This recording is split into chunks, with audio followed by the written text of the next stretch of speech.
नमस्कार भाइयों और बहनों, मैं माइक हूँ, वी आर द सेंट्स से। आज मैं आपके लिए हमारे प्रभु की ओर से एक और संदेश लेकर आया हूँ। मुझे ये संदेश पिछले हफ्ते मिला था, तो आज मैं इसे आपके लिए पढ़ने जा रहा हूँ।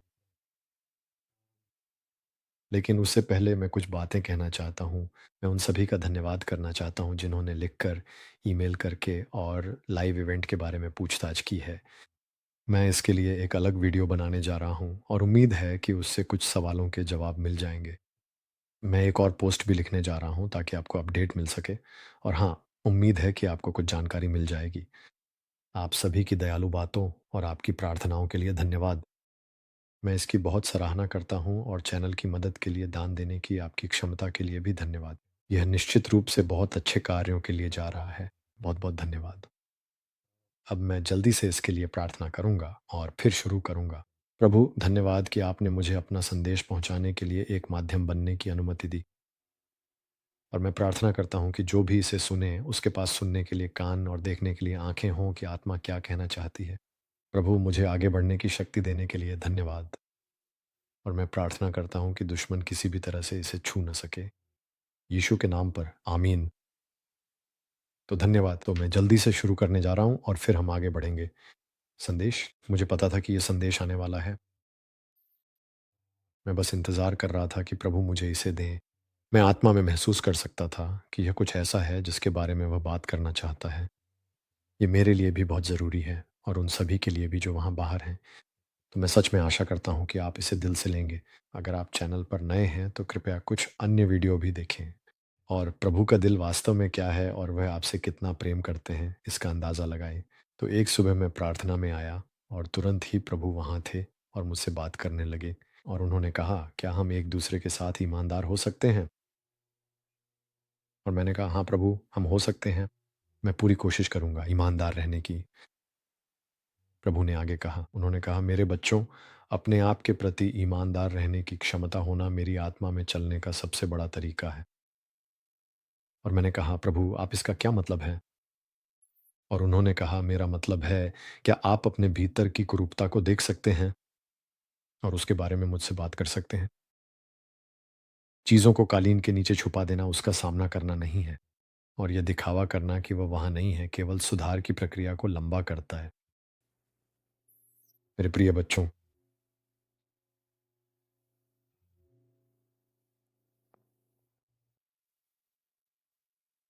यहाँ एक बार फिर से शुरू करने दीजिए। उन्होंने कहा, मेरे प्रिय बच्चों,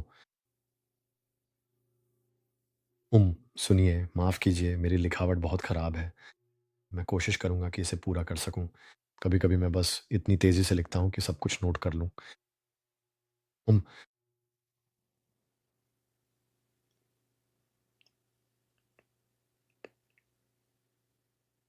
ओह! मेरे प्रिय बच्चों, अपने भीतर के संघर्षों से भागना, जिनके बारे में आप बात नहीं करते या मानते हैं कि वे हैं ही नहीं या कोई समस्या नहीं है, यह शैतानों के लिए आपको दोषी ठहराने का सबसे अच्छा तरीका है। और प्रभु ने फिर से कहना जारी रखा। उन्होंने कहा, तो चलिए 1 मिनट के लिए रुकते हैं या 1 पल के लिए रुकते हैं और इसे मेरी दृष्टि से देखते हैं।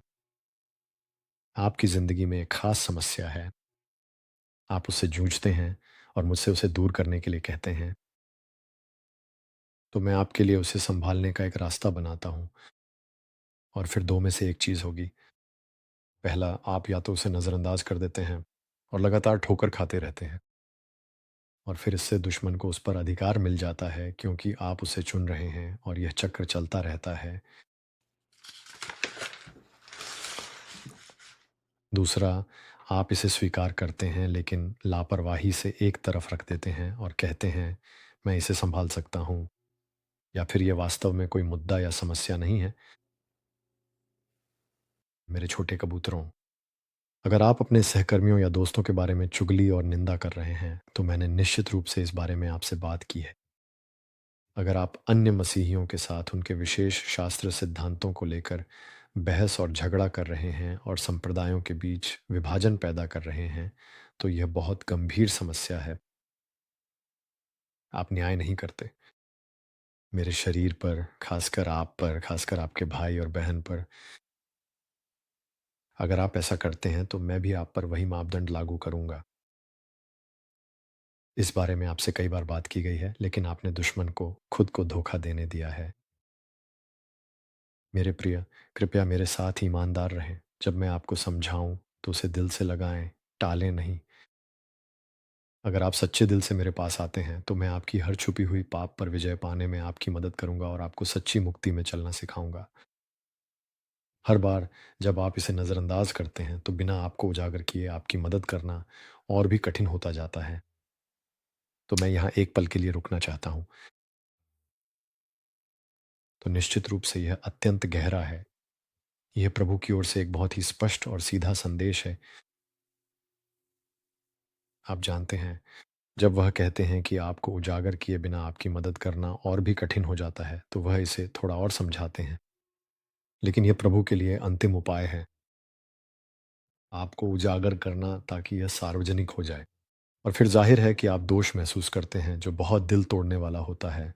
लेकिन कभी-कभी हमें ऐसे दोष की ज़रूरत होती है, जो किसी चीज़ को उजागर कर दे, लेकिन वो ऐसा नहीं चाहते।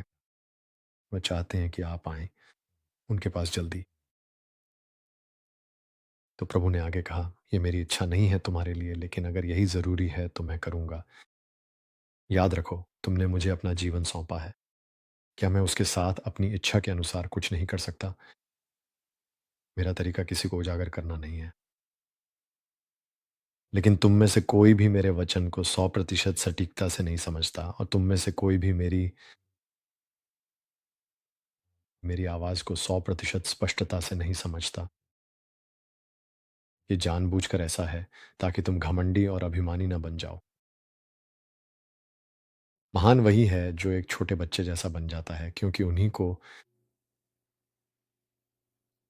मैं स्वर्ग के गहरे रहस्यों को प्रकट करता हूँ और इस पवित्र ज्ञान पर पूर्ण विश्वास रखता हूँ। मेरे प्यारे कबूतरों, मुझसे ईमानदार रहो। अगर तुम संघर्ष कर रहे हो, तो मेरे पास आओ। तो अगर तुम संघर्ष कर रहे हो, तो सच्चाई से मेरे पास आओ और मार्गदर्शन माँगो। मैं तुम्हारी मदद करूँगा कि तुम पार पा सको। मेरे पास क्षमा के लिए 1000 बार रोना बेहतर है, बजाय इसके कि एक बार भी दुश्मन की बाहों में गिर जाऊँ। तो मैं इसे फिर से कहने जा रही हूँ, क्योंकि ये बहुत ही महत्वपूर्ण है। जब उन्होंने मुझसे यह कहा, मैंने उन्हें पहले कभी इस तरह बात करते नहीं सुना था। ये बहुत सीधा सपाट है और बहुत दिल और आत्मा को छू लेने वाला है। तो उन्होंने कहा,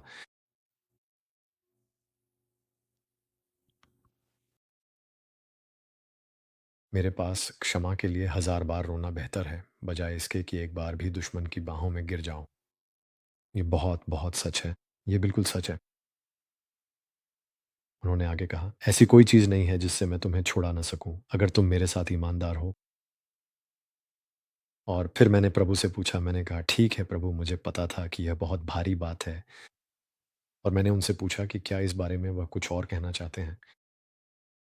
और उन्होंने कहा, प्रेम ही हर परिस्थिति का सबसे अच्छा उत्तर है।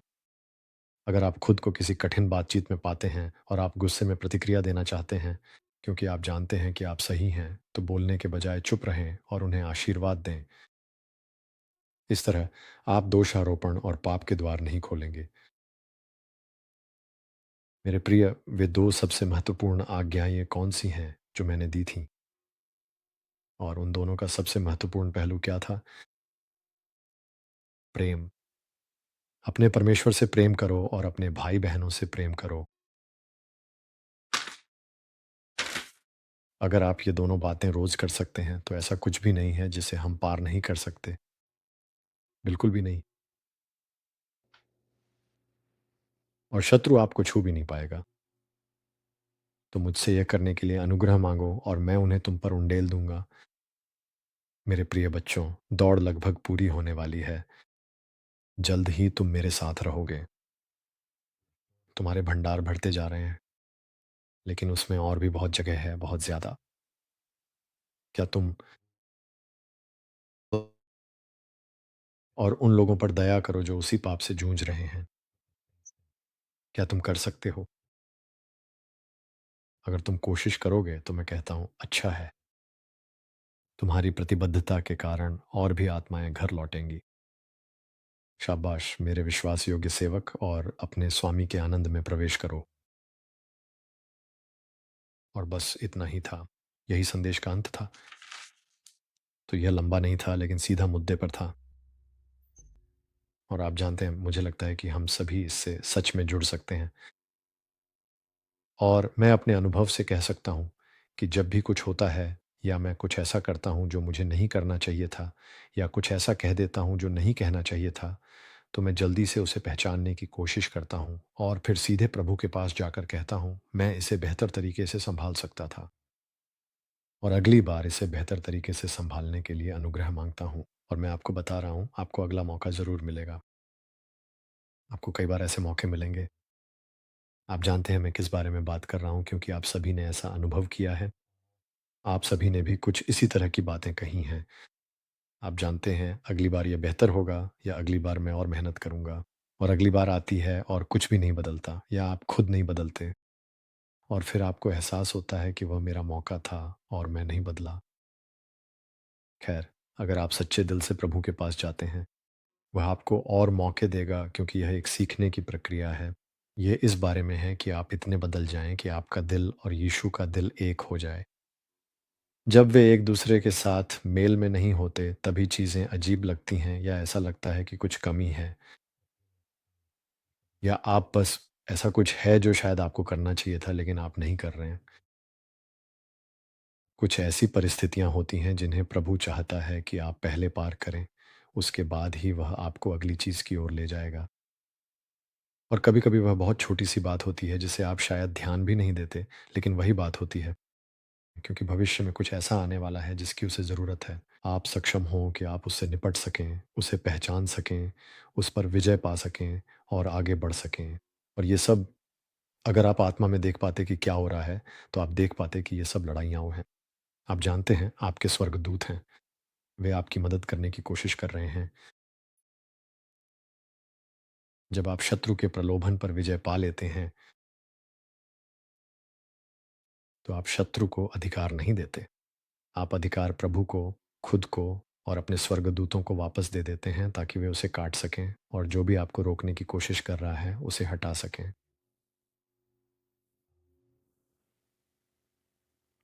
तो मुझे लगता है कि मैं यहीं पर इस संदेश को छोड़ने जा रहा हूँ। मुझे आशा है कि यह संदेश आपको आशीर्वाद देगा। अगर आपके पास कोई सवाल हैं, तो मुझसे संपर्क करें। मेरा ईमेल विवरण में होना चाहिए। और अगर आप डिस्कॉर्ड पर हैं, अगर आप मुझसे डिस्कॉर्ड पर संपर्क करना चाहते हैं, तो ज़रूर करें। लोग मुझसे हर समय संपर्क करते हैं। सालों में सैकड़ों और सैकड़ों लोग मुझसे संपर्क कर चुके हैं, और मुझे आपकी मदद करने में बहुत खुशी होगी। हो सकता है आपको मेरी बात सुनना पसंद ना आए, और अधिकतर समय आपके अधिकतर सवालों के जवाब आपका यीशु के साथ बेहतर संबंध हो, ताकि वह आपकी स्थिति में आपकी मदद कर सके। यही संदेश है। यही सबसे अच्छी सलाह है जो मैं आपको दे सकता हूँ। मेरा मतलब है, मैं आपको ये भी बता सकता हूँ कि ऐसा कैसे करें, लेकिन हाँ, तो मुझे लगता है कि मैं यहीं पर इसे छोड़ने जा रहा हूँ। देखने के लिए आपका बहुत धन्यवाद। ईश्वर आपको आशीर्वाद दें। मैं इन लाइव इवेंट के संबंध में एक और वीडियो बनाऊँगा, और उम्मीद है कि वह यहाँ आपके कुछ सवालों के जवाब देगा। और अगर आप रुचि रखते हैं या दान करने में मदद करना चाहते हैं, तो आपके लिए वह वीडियो देखना वाक़ई ज़रूरी है, ताकि लोग वहाँ जा सकें और उसका हिस्सा बन सकें, और ताकि मैं भी वास्तव में वहाँ जा सकूँ, क्योंकि ये मेरी जगह से काफ़ी दूर है। तो हाँ, बहुत-बहुत धन्यवाद। अगर आप ऐसा कर सकते हैं, तो ईश्वर आपको आशीर्वाद दें, और मैं आपसे अगली वीडियो में मिलूँगा। शालोम।